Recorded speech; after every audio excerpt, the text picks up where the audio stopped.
वो बच्चे जिन्होंने इंडिया में प्राइम मिनिस्टर हाउस का विजिट किया, वहाँ पे उनके प्राइम मिनिस्टर से मुलाकात की, उनका क्या, आपको क्या लगता है कि अब उनको कितना मोटिवेशन मिली होगी, उनका विजन कितना बड़ा होगा कि हाँ यार हमने भी कुछ करना है, और ये एक एग्जाम्पल नहीं सेट कर दी उन्होंने कि भाई हाँ ऐसा होना चाहिए।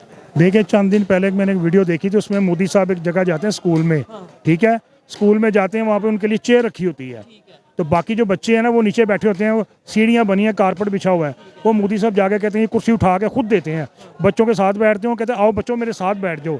तो उन बच्चों के ज़हन में क्या बात आएगी कि यार हमारे मुल्क का प्राइम मिनिस्टर बैठा हुआ है, हमें अपने साथ बिठा रहा है, तो वो एक ही बात कहता है, आपने शिक्षा हासिल करनी है, तालीम हासिल करनी है, देश को आगे लेके जाना है। 25,000 हर साल उनका सॉफ्टवेयर इंजीनियर निकलता है वो इंडिया से जी, ठीक है, और कहाँ से निकलता है? केरला, मध्य प्रदेश, यूपी से निकलता है, वो बैकवर्ड जो हैं, बम्बे दिल्ली की तो बात ही नहीं कर रहे हम। यूपी अब बैकवर्ड नहीं रहा, यूपी तो अब इंडिया की दूसरी बड़ी इकॉनमी बन गया है। हमारे मुल्क का तो ये हाल है कि अभी आप हमारे वज़ीर आज़म साहब गए थे दौरे पे, फ्रांस थे गालबन, जी फ्रांस, तो वहाँ पे वेदर देखा, बारिश हो रही थी, प्रोटोकॉल के मुताबिक वो एक लड़की थी पीछे जिन्होंने अम्ब्रेला छतरी पकड़ी हुई थी, ठीक है, मियाँ साहब के अंदर कोई ज़रा सी करज होती ना, ये कहते ठीक है आप ऐसा करें मुझे पकड़ा देंगे, तो आधी छतरी उसके सर पे, आधी अपने, लेकिन इन्होंने पकड़ के अपने छत पे सर पे रख ली, वो अपनी ड्यूटी पूरी करती रही है, वो पीछे पीछे आती रही है। और आप देख लें नरेंद्र मोदी साहब, इनका जो कौमी तराना बज रहा है, वो बारिश में खड़े हैं, भीग रहे हैं, छतरी नहीं है उसके सर पे, प्यूटन साहब खड़े होते हैं, एक नामालूम फौजी है, उसकी कब्र पे जाते हैं, फूल रखते हैं, और बारिश में खड़ा है वो। अभी मोदी जी ने खुद ही कहा है कि जनाब वो जो हैदराबाद में एक तो बहुत बड़ा मजलिस इत्तेहादुल बैनुल मुस्लिमीन का एक स्पीड ब्रेकर है, वो कौन है? अवैसी बरादरान। वैसी बरादरान कहते हैं कि हम पाकिस्तान में, तो हमारे आबाउजाद ने सही फैसला किया था कि हम हिंदुस्तान के साथ हैं, हम हिंदुस्तान हमारा है, हम हिंदुस्तान के, पाकिस्तान से हमारा कोई लेना देना नहीं है। वो तो कहते हैं हमने हिंदुस्तान अखंड भारत बनाना है, वो ये कह रहे हैं।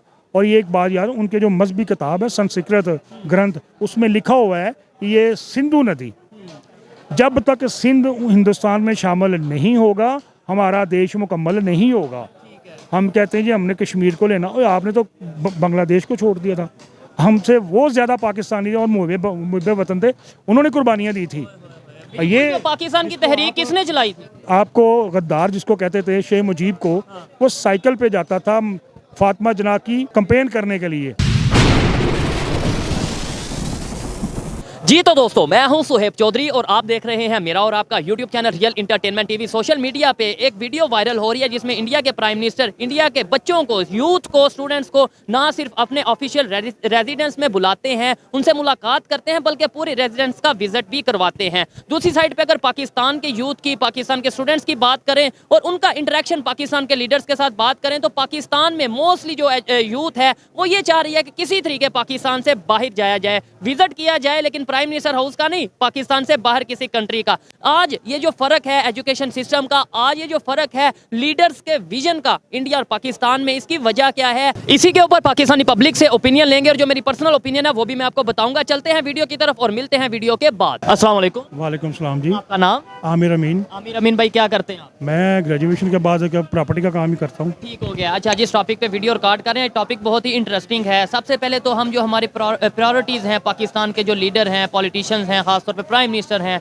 साथ ही साथ इंडिया के जो प्राइम मिनिस्टर हैं या दुनिया के दूसरे कंट्रीज जो डेवलपमेंट की तरफ जा रहे हैं, उनके प्राइम मिनिस्टर की जो प्रायोरिटीज़ हैं, विजन है, उसमें फ़र्क थोड़ा सा डिस्कस कर रहे हैं। दूसरे नंबर पे एजुकेशन सिस्टम के हवाले से बात कर रहे हैं कि हमारे यहाँ पे जो हमारे लीडर हैं वो कितना फोकस कर रहे हैं यूथ के ऊपर, कितना उनके साथ अपना जो इंटरेक्शन बढ़ाते हैं एज़ कम्पेयर टू इंडिया के। अगर प्राइम मिनिस्टर की बात करें, वो अपनी यूथ के साथ, स्टूडेंट के साथ जो है वो मीटअप रखते हैं या उन्हें मोटिवेट करते हैं। क्या कहना चाहेंगे एजुकेशन सिस्टम के हवाले से और विजन के हवाले से? अस्सलाम वालेकुम। बात ये है भाई कि जो आप एजुकेशन की बात करते हैं, पाकिस्तान में लिटरेसी रेट तो बहुत कम है इनका।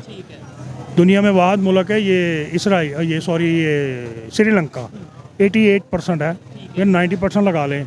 और आपने बात की है कि हमारे पड़ोसी मुल्क है इंडिया, उसका लिटरेसी रेट आप तो उनको छू भी नहीं सकते। उनका एक मैट्रिक लेवल का जो बच्चा है ना, वो हमारे ग्रेजुएशन के बराबर है वो, और उनकी इंग्लिश जो है इतनी तेज़ है वो। और उनके जो प्राइम मिनिस्टर है, लीडर अच्छा हो ना तो फिर मुल्क की तकदीर बदलती है। मोदी साहब तो किसी भी यूनिवर्सिटी का फारुग तहसील नहीं है, वो तो अंडर मैट्रिक है। अच्छा, नहीं वैसे जो मैंने थोड़ा सा देखा है, उन्होंने बीए जो सा पॉलिटिकल साइंस और ये डिग्री की हुई है। मेरे MA पॉलिटिकल साइंस तो उसने लालू प्रसाद यादव ने भी किया हुआ है। क्या आप सोच सकते हैं 12 बच्चे हैं उसके, वो जब बोलता है तो ऐसे बात करता है कि हम तो विद्यार्थी थे एमए पॉलिटिकल साइंस के लगता है। एक मिनट के लिए मान लेते हैं कि भाई उन वो जैसे पाकिस्तान में ये बताया जाता है कि भाई चाय बेचने वाले और बिल्कुल जो सा डिग्री नहीं की और ये चीज़ें, मैं कहता हूँ ऐसा चाय बेचने वाला तो मुझे सबसे पहले चाहिए जो देखें अपने कंट्री के साथ कितना सिंसियर है, अपने जो स्टूडेंट्स को कितना मोटिवेट कर रहा है, 5वीं बड़ी इकानमी दुनिया की बना दी। तो फिर ऐसा तो मैं कहता हूँ हमारे ऑक्सफोर्ड से पढ़े किस लायक, किस काम के हैं अगर ये देखा जाए। बात ये है कि आपके जो माशाल्लाह सियासतदान है वो पढ़े लिखे हैं बहुत, लेकिन उनके अंदर वो बात नहीं है जो इंडिया में है। इंडिया का कोई भी आप मिनिस्टर उठा लें, आपको मैंने लास्ट इंटरव्यू में बताया था कि राजनाथ सिंह है, वो एक रिटायर्ड प्रोफेसर है, एमए किया हुआ है, एमएससी और प्रोफेसर था, वो छोड़ के वो पढ़ा लिखा है। मोदी साहब नहीं पढ़े, उनकी कैबिनेट पढ़ी लिखी है। अभी ये जो जयशंकर है, डॉक्टर जयशंकर जयशंकर है, उसके बाद जो उनका जो एटम बम जिसने बनाया था डॉक्टर ने, वो भी मुसलमान था। उसका बाप पाकि हिंदुस्तान का वो था सदर था वो, तो उसका बेटा आगे बना। तो आपने क्या किया था, उन्होंने तो बना दिया उसको प्रेसिडेंट, ठीक है ना। तो आपने तो डॉक्टर कदीर को जलील कर दिया। लास्ट उनका मैं इंटरव्यू सुन रहा, कह रहा जी मेरी 4,000 कुछ रुपए मेरी पेंशन थी, ठीक है। तो डॉक्टर अब्दुल कदीर डॉक्टर जो मोहसिन पाकिस्तान है, ये एक खबर चल रही है कि जो इंडिया में अभी जो क्रिसमस डे गुजरा उस पे इंडियन प्राइम मिनिस्टर ने बच्चों को जो यूथ हैं जो मुख्तलिफ जो से वो एरिया से बुलाया है अपने हाउस में, जो ऑफिशियल उनका प्राइम मिनिस्टर हाउस है उसका विजिट करवाया, मीटिंग की है, मोटिवेट किया है। और इससे पहले जम्मू एंड कश्मीर से उन्होंने स्टूडेंट्स को बुलाया। क्या समझते हैं वो, इतनी एज उनकी देखें और उनका विजन देखें कि भाई वो बच्चों को इंगेज कर रहे हैं, यूथ को अपने साथ इंगेज कर रहे हैं, मोटिवेट कर रहे हैं, इंटरेक्शन कर रहे हैं। हमारे यहाँ पे ऐसी एग्जांपल्स आपको देखने को मिलती हैं। उन्होंने आपने जम्मू कश्मीर की बात की है, जम्मू कश्मीर की जो यूथ है मेरे ख्याल 10 में से 9 जो हैं वो एमए मास्टर डिग्री होल्डर होंगे। मेरे अबाउजात वहाँ के रहने वाले हैं, हमें तो पता है इस चीज़ का। और दूसरी बात यह है कि उन्होंने वहाँ ट्रेन पहुँचा दी है 15-10 हज़ार फुट की बुलंदी पर, जहाँ आप तसव्वुर नहीं कर सकते, ठीक है। बुलेट ट्रेन चला दी है वहाँ पे उन्होंने, ठीक है। उसकी यार दुनिया का हाईएस्ट जो रेलवे ब्रिज है वो भी Jammu India side Jammu India में है ना, आपके पास कुछ भी नहीं है, वही 70 साल पुरानी ट्रेन चल रही है, ठका ठक ठक कहीं भी रुक जाती है। वो कश्मीर में तो वो भी नहीं चल रही हमारे साथ। अब आपके मैं हमारे नहीं इंडियन बात कर रहा हूँ, हमारे मुल्क में तो वो 75 साल पुरानी ट्रेन है, वहाँ पर वंदे मातरम चला दी उन्होंने, बुलेट ट्रेन उन्होंने। वो लोग लाए ना अपने कंट्री के साथ, वो कुछ करना चाहते हैं अपने मुल्क के। हमारे बस ये कहते हैं कि भाई अपनी खा लो तो साड़ी ले आओ।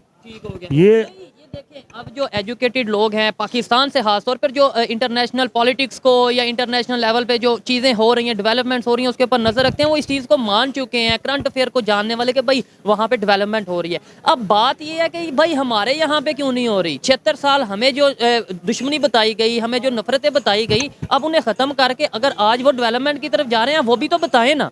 बताएं कि कश्मीर में कितनी डेवलपमेंट हो रही है, बताएं कि उनके प्राइम मिनिस्टर किस तरीके से अपने स्टूडेंट्स को, अपनी यूथ को एंगेज कर रहे हैं। ये चीज़ें क्यों नहीं बता रहे। ये भी बताएं कि इंटरनेशनल लेवल से इन्वेस्टमेंट कितनी इंडिया में आ रही है, हमारे यहाँ पे तो कोई आना पसंद नहीं करता। ये चीज़ें देखें जो अब आज हम क्यों नहीं बता रहे। आपका एक इंटरव्यू था, आपने एक इंडियन लड़की से इंटरव्यू किया था, याद है आपको? मैं करता काफ़ी लोगों से।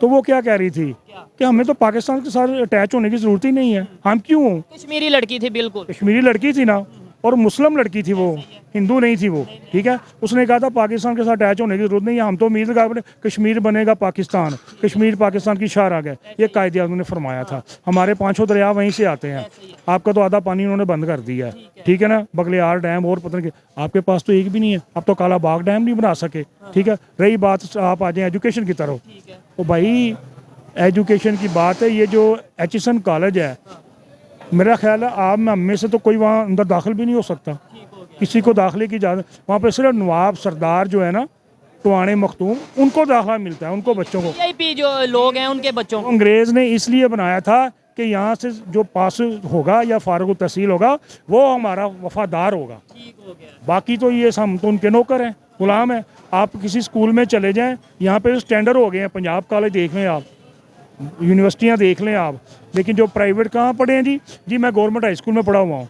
अच्छा, आपकी तो इंग्लिश इस काबिल नहीं है कि आप आ सकें, हमारे बच्चे की तो इंग्लिश को मौत पड़ती है उसको। तो हम एजुकेशन के ऊपर वर्क क्यों नहीं कर रहे? मैंने एक वीडियो, आप इसका मतलब हमारे चैनल देखते हैं, हमारी वीडियोस देखते हैं, मैंने एक वीडियो देखी थी जो बहुत वायरल हुई थी। जम्मू एंड कश्मीर में एक छोटी सी बच्ची ने ये बोला, एक वीडियो बना के सोशल मीडिया पे डाली कि भाई इंडिया के प्राइम मिनिस्टर के लिए मैसेज था कि आप हमारे स्कूल में कुछ डेवलपमेंट के लिए करें, हमारे स्कूल की हालत कुछ बेहतर नहीं है। तो एक दिन के अंदर इंडिया के प्राइम मिनिस्टर ने एक्शन लिया और उनके स्कूल को बेहतरीन कर दिया, उनकी पूरी बिल्डिंग को रेनोवेट करने का ऑर्डर और सारा कुछ वो बेहतर हो गया।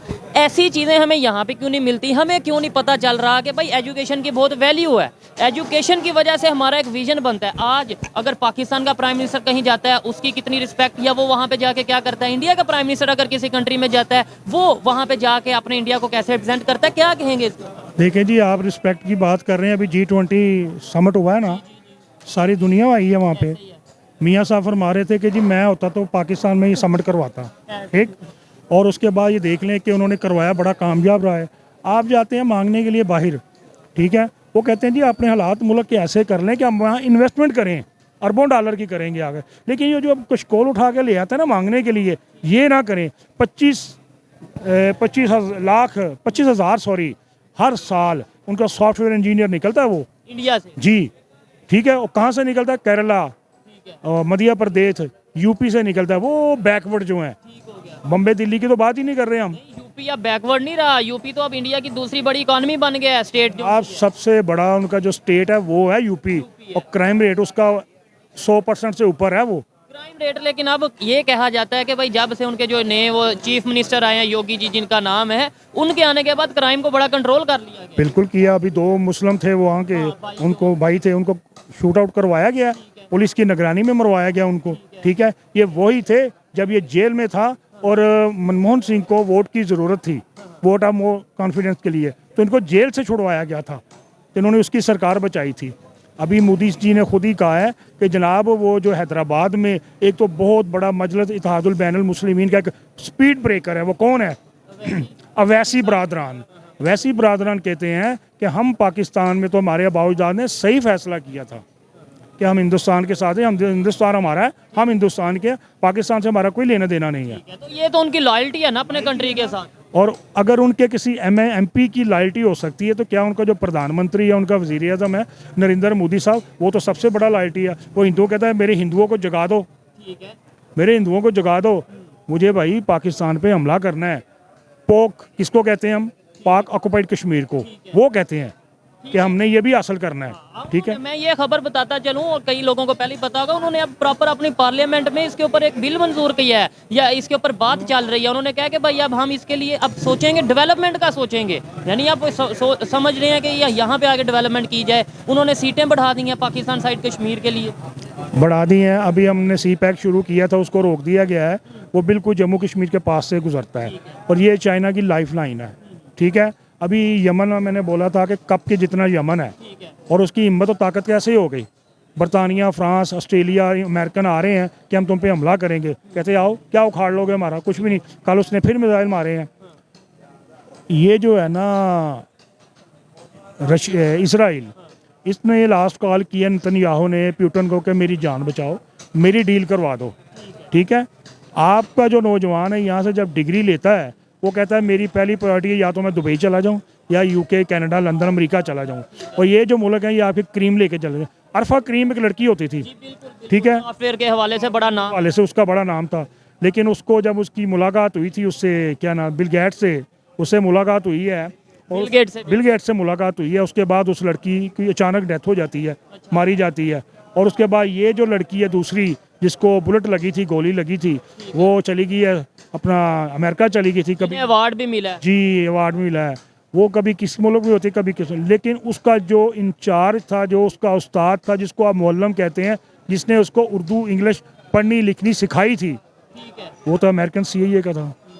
अच्छा सर, ये देखें यहाँ पे एक चीज़ मुझे समझ में नहीं आती कि हमारे यहाँ पे जो फोकस है बच्चों को लेके, यूथ को लेके, उन्हें प्लेटफॉर्म, उनके प्लेटफॉर्म के हवाले से लेके, इवन हमारे जो प्राइम मिनिस्टर का फोकस है, हम कहीं पे जाते हैं, हम क्या कौन से ऐसे परफॉर्मेंस करते हैं, इंटरनेशनल मीडिया हमें कैसे कवर करता है, इंडिया के प्राइम मिनिस्टर कहीं जाते हैं उन्हें इंटरनेशनल मीडिया कैसे कवर करता है, रशिया के या दूसरे भी कोई प्राइम मिनिस्टर या प्रेसिडेंट जाते हैं, कैसे उन्हें कवर किया जाता है। देखिए जी, आपने ये बात की है प्राइम मिनिस्टर की, हमारे मुल्क का तो ये हाल है कि अभी आप हमारे वज़ीर आज़म साहब गए थे दौरे पे, फ्रांस थे गालबन, जी जी फ्रांस के। तो वहाँ पे वेदर देखा, बारिश हो रही थी।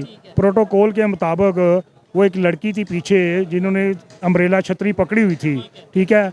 मियाँ साहब के अंदर कोई ज़रा सी करज होती ना, ये कहते ठीक है आप ऐसा करें, मुझे पकड़ा देंगे।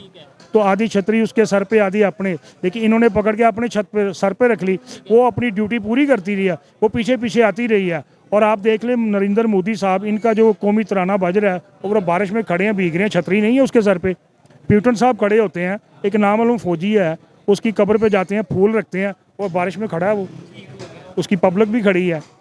जब तक आपके जो हमारे जो लीडर है ना, वो ड्यूटीज को नहीं पूरा। मॉरल ड्यूटी तो ख़त्म होगी ना, ही ना ले मॉरल ड्यूटी का। अगर वो अपने आप को जब तक अवाम का खादम समझे ना, तो ये हरकतें ना करें। वो समझते हैं कि हम सुपीरियर हैं, हमसे बड़ा कोई नहीं है, जन दुनिया जाए बाढ़ में। पूरी दुनिया में मजाक भी तो सर बन रहा है ना। लाइन बना के उन्होंने पेश किया उन्होंने। आप फ्रांस में भी इवन दुनिया भर के न्यूज़ एजेंसीज नहीं से कवर। चैनल उठाएंगे, देखेंगे, तो आपको ये होगा पीटीआई को ये हो गया, इमरान खान ने ये कर दिया, उसने, आप वही रंडी रोना रो रहे हैं। लेकिन ये जो काम है ना, आप दिखाएं पब्लिक को कि जनाब हमारे मुल्क में सॉफ्टवेयर इंजीनियर इतने बेहतर होते हैं, इतने डॉक्टर पैदा होते हैं। कभी होता था कि सऊदी अरब हमारे मुल्क से डॉक्टर लेके जाता था, दुबई लेके जाता था। और आज इंडिया वालों को प्रेफर किया। इंडियन छाए हुए हैं। अगर आपका बंदा जा कहता जी मुझे 50,000 रुपये सैलरी दे दे, बंगाली कहता मुझे 20 दे दो, श्रीलंका रहता मुझे 30 दे दो, ठीक है। हमारे मुल्क को कहते हैं जी इनको बाहर भेजो, निकालो इनको यहाँ से, हमारे मुल्क में जॉब नहीं है, नौकरी नहीं है। और अभी तो उन्होंने ये भी कहा था, ये मतलब ये मैं अगर बात करूं सऊदी अरेबिया की या दुबई की, कि भाई उन्होंने ये बोला कि पाकिस्तान से जो लोग जाते हैं वहाँ पे जाके भीख मांगते हैं, वहाँ पे जाके मतलब ये है कि उनका प्रॉपर प्रोफेशन ये है कि वहाँ से जाके भीख मांगना। रमज़ान में जब जाते हैं ना, यहाँ पर ख़वातीन भी जाती हैं उम्रा करने के लिए, लेकिन उनका जो मेन मिशन होता है ना, वो भीख मांगते हैं, मुँह पे मास्क लगाए होते हैं, भीख मांग रहे हैं। अभी कल मैंने एक वीडियो देखी है मलेशिया में, वो बंदे का मुंह से मास्क उतारा है, तो उसने कहा ये ना करें आप। जिसने उतारा है वो भट्ट साहब थे जिसने उतारा है, तो वो कहता ना करे, कहता यहाँ तुम आए हो काम करने के लिए। पाकिस्तानी था वो, पाकिस्तानी से दोनों। जिसके मुंह से मास्क उतारा है वो भीख मांग रहा था वहाँ पे। कहता क्या करूँ मैं, 3 महीने के वीज़े पे आया हूँ, मैंने खर्चे पूरे नहीं करने, ये आलम है। ठीक है। तो ऐसा ही अगर आलम रहेगा तो दूसरे कंट्रीज़ क्या हमें वीज़ा देंगे? दूसरे कंट्री चाहेंगे कि पाकिस्तानी उनके वहाँ पे जाएं और काम करें? आज हम देखें बहुत से लोगों को ये थोड़ा सा ऐसा लगता है कि भाई हमेशा जो उनसे वो ऐसी न्यूज़ पे ही क्यों बात की जाती है। मेरे ख्याल से सर इन चीज़ों पे बात करने की ज़रूरत है, या फिर इन चीज़ों पे बात करें जी आज मियाँ साहब को जेल हो जाए, आज इमरान खान साहब को जेल हो जाए, आज वो चोर है, आज वो चोर है। ये चीज़ों से आगे निकल के एजुकेशन पे वर्क करने की ज़रूरत है। आज हम अपना कंपैरिजन मैं समझता हूँ कर ही नहीं सकते इंडिया के एजुकेशन सिस्टम के साथ, उनके विजन के साथ। शायद आप इस बात से एग्री या डिसएग्री करें। देखिए आप चोर सिपाही वाला खेल तो छोड़ देना पहले, ये वो चोर है, वो चोर है, वो चोर है, भाई हम हमें सब नंगे हैं। क्या जैसे हैं करप्शन नहीं होती? मोदी साहब नहीं कर रहे, इनके जो अंबानी है, अडानी है, वो नहीं कर रहे। इश्यूज वहाँ पे, मैं ये तो नहीं कह सकता कि मोदी साहब या अंबानी साहब या अडानी साहब कर रहे हैं, लेकिन करप्शन ये तो मैं जाहिर बात है, इंडिया वाले खुद कहते हैं कि वहाँ पे अभी कुछ दिन पहले वहाँ पे पता नहीं किसी मिनिस्टर या किसी पॉलिटिशियन के घर से बहुत से पैसे निकले थे। ये चीज़ें वहाँ पे हैं, लेकिन फिर भी अच्छा करप्शन वहाँ पे भी, यहाँ पे भी, वहाँ पे भी एक दूसरे पे इल्ज़ाम लगाया जाता है, यहाँ पे भी। लेट्स सपोज अगर एक जैसी चीज़ें, तो फिर वो डेवलपमेंट कैसे करके, वो आगे कैसे चलेगी, ये चीज़ समझ नहीं आती। अगर वो 4 रुपये खाते हैं ना, तो 1 रुपये पब्लिक पे लगाते हैं, आपके नहीं लगाते। ये तो कहते हैं 5 के 5 5 के 5 10 खाओ, सारे के सारे खाओ, जो बोले डंडे मारो उसको जेल में डाल दो, उसको ठीक है। बोलता है उसको उठा लेते हैं, ये घरों से छापे मारते हैं। आज भी ये गुजरांवाला कचहरी में यही हिसाब हो रहा था, ठीक है ना। तो बंदा कहता है यार मेरा बेटे ने MA किया हुआ है, तो बेटा तुम प्राइवेट नौकरी कर लो। वो कहता है अबू मुझे भाई दुबई में जॉब मिल रही है, ठीक है। वो कहता है ठीक है तुम दुबई चले जाओ, दुबई में काम करेगा। जब एक बंदा पढ़ा लिखा बाहर जाएगा तो जारी बात है अपने बच्चों को गवर्नमेंट स्कूल में भेजेगा, वहाँ वही हिसाब है। मास्टर साहब बैठे हैं, उन्होंने FA किया हुआ है या मैट्रिक किया था, वो पढ़ा रहे हैं बैठ के। और अपने तरीके से, ये उन्हें भी नहीं पता कि दुनिया कहाँ चली गई है, क्या एजुकेशन सिस्टम किस लेवल का हो चुका है। अच्छा मुझे ये बताइएगा, वो बच्चे जिन्होंने इंडिया में प्राइम मिनिस्टर हाउस का विजिट किया, वहाँ पे उनके प्राइम मिनिस्टर से मुलाकात की, उनका क्या, आपको क्या लगता है कि अब उनको कितना मोटिवेशन मिली होगी, उनका विजन कितना बड़ा होगा कि हाँ यार हमने भी कुछ करना है। और ये एक एग्जाम्पल नहीं सेट कर दी उन्होंने कि भाई हाँ ऐसा होना चाहिए। देखिए चंद दिन पहले मैंने एक वीडियो देखी थी, उसमें मोदी साहब एक जगह जाते हैं स्कूल में, ठीक है। स्कूल में जाते हैं, वहाँ पे उनके लिए चेयर रखी होती है, तो बाकी जो बच्चे हैं ना वो नीचे बैठे होते हैं, वो सीढ़ियाँ बनी हैं, कारपेट बिछा हुआ है। वो मोदी साहब जाके कहते हैं ये कुर्सी उठा के खुद देते हैं, बच्चों के साथ बैठते हैं, कहते हैं आओ बच्चों मेरे साथ बैठ जाओ। तो उन बच्चों के जहन में क्या बात आएगी कि यार हमारे मुल्क का प्राइम मिनिस्टर बैठा हुआ है, हमें अपने साथ बिठा रहा है, तो वो एक ही बात कहता है, आपने शिक्षा हासिल करनी है, तालीम हासिल करनी है, देश को आगे लेके जाना है। हमारा मुल्क का जो वज़ीर-ए-आज़म काकड़ साहब गए थे, वो ये 3 बोतलें पानी की पी गए थे लाहौर में यूनिवर्सिटी, ऐसे ही है ना। अगर उधर के कश्मीर में वहाँ पे जाके 300 जंगों की बात कर दी आपने, शायद वो स्टेटमेंट सुनी हो कि भाई हम इंडिया से 300 जंगें करेंगे। मतलब आज हमारे प्राइम मिनिस्टर का विजन है कि जी हमारी जो शाह नेमतुल्लाह की पेशन गोइयों के मुताबिक बैठे हैं, जंग तो होगी, ये बात आप पत्थर पर लकीर के समझ लें, लेकिन ज़ाहिर बात है कि इन लोगों को रोटी, कपड़ा और मकान, ये भुट्टो साहब कह गए थे। लेकिन हम अभी तक रोटी कपड़ा और मकान से बाहर नहीं निकले क्या? अच्छा चले, हमने आज से 40 साल पहले भुट्टो साहब ने ये नारा लगाया, 50 साल पहले नारा लगाया, आज वो 50 साल में हम उस नारे को नहीं पूरा कर पाए, रोटी कपड़ा और मकान। उनके वहाँ पे पहले कभी रोटी कपड़ा और मकान का लगता होगा, उसे पूरा किया, फिर एजुकेशन का, फिर टेक्नोलॉजी का, मेड इन इंडिया का वहाँ पे नारा लगा, उसे पूरा किया। आज वो मतलब वो जो नारा लगाते हैं अपने पब्लिक को जो बात बताते हैं वो पूरी भी करते हैं, कहीं ना कहीं कोशिश करते हैं, हम वो क्यों नहीं कर पाते?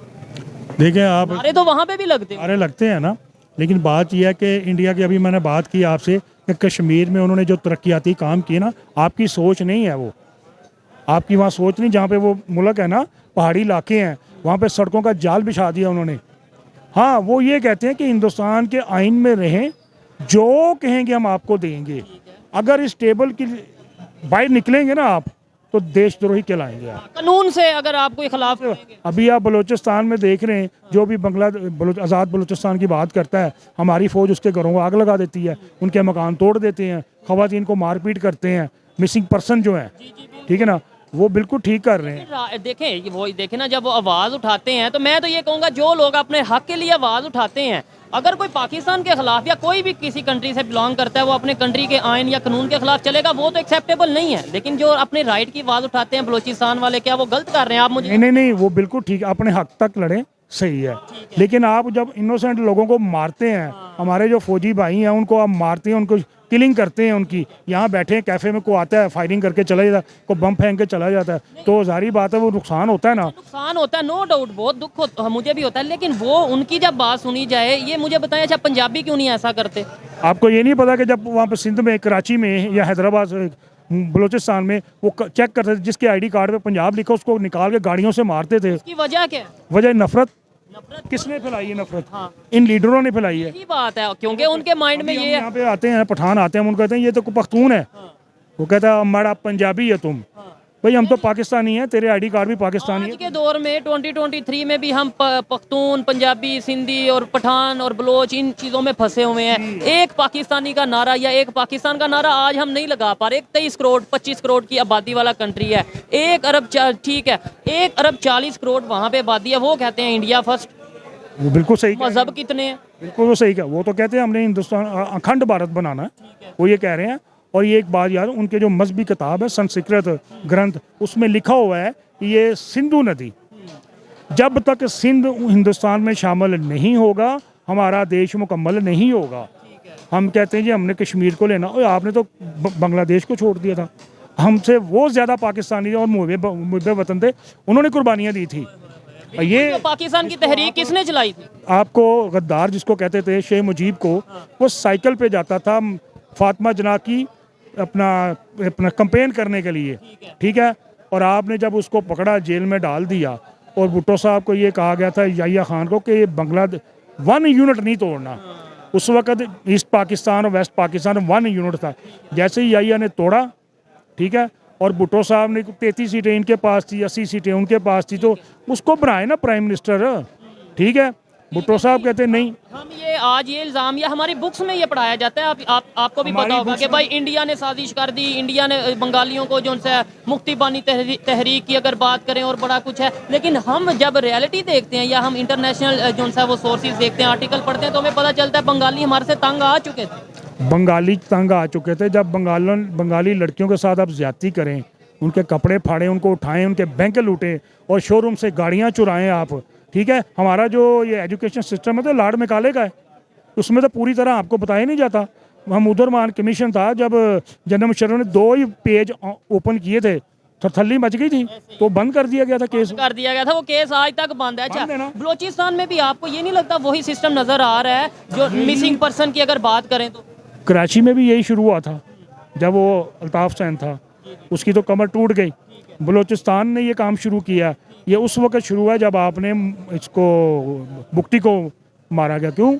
ये नहीं कि बुकटी मुहब्बे वतन था, ये जो लीडर है ये कहते हैं मुहब्बे वतन है, लेकिन अगर आप उसकी हिस्ट्री देखें ना, जब वो उसका डेड बॉडी मिली है तो वहाँ से एक सेटेलाइट फ़ोन मिला था और उसके ऊपर जो लास्ट कॉल की गई थी ना, वो अमेरिकन एम्बेसडर को की गई थी। अच्छा, यानी और 2 कंटेनर मिले थे जो डॉलरों से भरे हुए थे, और 7 दिन तक उस जो सुरंग थी ना, असला निकलता रहा था 7 दिन तक। 7 दिन तक। और एक कर्नल साहब थे और बाकी जवान थे, उस पूरी टनल को उड़ा दिया गया था।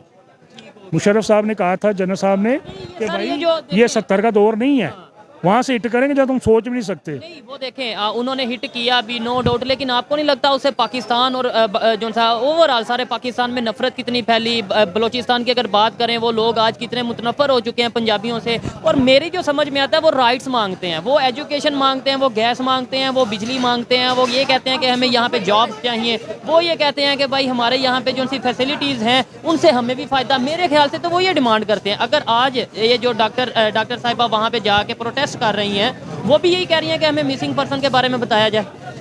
अभी आप मुझे बताएं कि ये बिजली जब आती है मंगला डैम से ले रहे हैं ना, तो आप मंगला डैम से यूनिट कितने का ले रहे हैं? आज़ाद के 3 रुपये का यूनिट, 3 रुपये का यूनिट दे रहे हैं।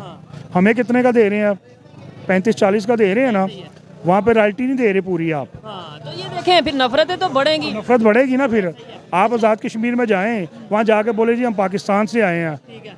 तो आप बिजली हमसे 3 रुपये की लेके जाते हैं और हमें बिल भेजते हैं 20,000 रुपये का। ठीक है, तो नफरत बंगालियों में इसी तरह नफरत बढ़ी थी। और फिर जब कश्मीर में तहरीक चलेगी, बलूचिस्तान में तहरीक चलेगी, तो हाँ, अल्लाह ना करे ऐसा हो, लेकिन जब आज़ादी की तहरीक चलती है तो फिर हम ये कह देंगे कि भाई वो देखें इंडिया ने साजिश कर दी हमें चीज़ें। ये सर टॉपिक जो हमने स्टार्ट किया था, इतने बच्चे हैं जो इंडिया में प्राइम मिनिस्टर के हाउस का उन्होंने विजिट किया, और ये विजिट कर रहे हैं मार्केट का, अपनी जॉब कर रहे हैं या मजदूरी कर रहे हैं। मतलब आज के दौर में अगर हम कंपेरिजन ही कर लें कि इंडिया की जो यूथ है वो किस विजन पे चल रही है, उन्हें क्या प्लेटफॉर्म मिल रहा है, और हमारी जो यूथ है, बच्चे हैं हमारे सामने। आपको पता है इंडिया में स्कूल 2 टाइम में लगते हैं, एक सुबह मॉर्निंग में होता है, एक इवनिंग में होता है। और जो सरकारी स्कूल है वहाँ पे खाना फ्री मिलता है। सरकारी स्कूल में खाना फ्री मिलता जो गांव देहात है ना, वहाँ पे खाना फ्री दिया जाता है बच्चों को, लंच जोन से। और वहाँ पे फीस नहीं है। ठीक है, नहीं फीस तो यहाँ पे जो बात है वो यहाँ पे भी नहीं फीस। दो गवर्नमेंट के स्कूल में 5-6 रुपये फीस है या 10 रुपये फीस है यहाँ पाकिस्तान में भी। इनसे पूछे 5-6 रुपये देकर पढ़ते हैं वहाँ पे नहीं। स्कूल जाते हो? जाता हूँ सही बता, कौन सी क्लास में जाते हो? 5 में। 5 क्लास में जाते हो। फीस कितनी है? 20 रुपये। 20 रुपये फीस है। और फिर टिशू क्यों बेच रहे हो? अगर स्कूल जाते हो, ये टिशू वगैरह जो इस टाइम सर्दी है और रात का तकरीबन 9-10 का टाइम है, तो आप टिशू बेच रहे हो? मजबूरी है बस। मजबूरी है। खैर, ये मजबूरियाँ, ये इश्यूज जो उनसे हैं हमारे सामने हैं। अच्छा लगा सर से बात करके। बहुत सी ऐसी चीज़ें जो सीखने वालों के लिए इशारा है, हम सीख सकते हैं अगर आज भी हम पॉजिटिव सोचें, बजाय इसके कि भाई हमने इंडिया की तारीफ नहीं करनी, बजाय इसके ये देखें कि भाई इंडिया में जो डेवलपमेंट हो रही है उसका जिक्र नहीं करना। ये देखें कि आज वो कैसे आगे चले गए। इशू वहाँ पे भी बहुत से थे, वहाँ पे भी गुर्बत थी, वहाँ पे भी एजुकेशन के मसाइल थे, वहाँ पे भी जॉब्स और बेरोजगारी थी, लेकिन आज वो दुनिया की 5वीं बड़ी इकॉनमी बन के आज उनका जो यूथ है, उनके जो बच्चे हैं, उनका विजन, उनकी सोच एज कम्पेयर टू पाकिस्तान के बच्चों के विजन और सोच से कितनी फ़र्क है। हमें ये चीज़ें सोचने की, समझने की और उसके ऊपर वर्क करने की ज़रूरत है। मेरी इस बात से कोई एग्री और डिसएग्री कर सकता है, ये मेरी पर्सनल ओपिनियन थी। आपको ये वीडियो कैसी लगी, ये सर की बातें कैसी लगी, कमेंट में ज़रूर बताइएगा। मिलते हैं नेक्स्ट वीडियो में, तब तक के लिए पीस आउट, अल्लाह हाफिज़।